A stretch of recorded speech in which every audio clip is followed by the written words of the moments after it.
Il y a plusieurs motivations principales pour se lancer dans les travaux de rénovation énergétique.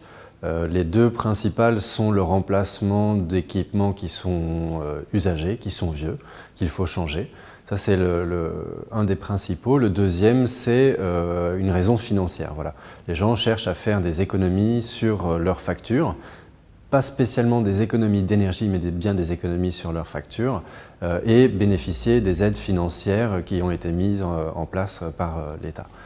Suivent ensuite des motivations liées au confort thermique, qui est beaucoup moins fréquent, mais qui se trouve quand même. Donc les gens ont froid dans leur maison et ont envie d'avoir une maison confortable. Alors il y a une motivation qui va être l'écologie, dans un sens où on peut intégrer dans une rénovation énergétique l'utilisation de matériaux issus de la nature, donc comme les laines de bois ou la ouate de cellulose, ce genre de choses-là. Mais malheureusement, ce n'est pas la principale motivation. Très souvent, ça va être les économies d'énergie, mais en tant qu'économie sur la facture avant tout. C'est-à-dire comment je fais pour baisser mes consommations d'énergie, pour baisser ma facture. Donc consommer moins d'électricité, consommer moins de gaz, moins de chauffage.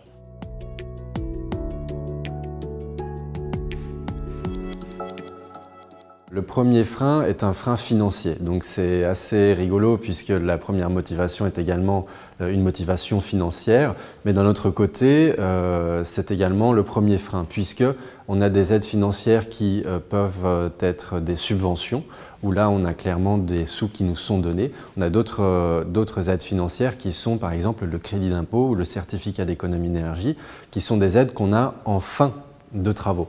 Et donc le problème qu'on rencontre, c'est les sous qu'il faut investir au démarrage des travaux. Même si à la fin on a des aides financières qui peuvent être assez conséquentes, ça peut être un premier frein. On peut rajouter à ça le fait qu'en plus on doit trouver des artisans qualifiés pour le faire. Et c'est pas forcément facile parce qu'on n'a pas tous dans notre entourage des gens qui sont de confiance. Donc du coup il faut réussir à trouver des artisans de confiance et qualifiés pour réaliser ces travaux-là.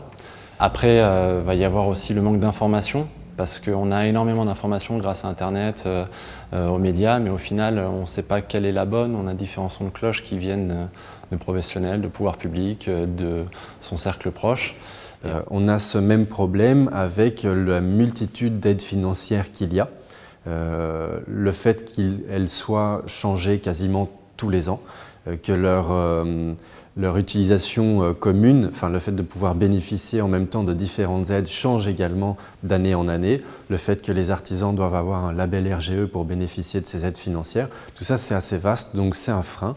Et c'est pour ça qu'ils ont besoin de s'adresser à des spécialistes de la rénovation énergétique pour pouvoir s'y retrouver un peu. Voilà, c'est un peu compliqué de trouver des tiers qui soient neutres et qui aident à mener correctement ce type de projet, mais ça existe.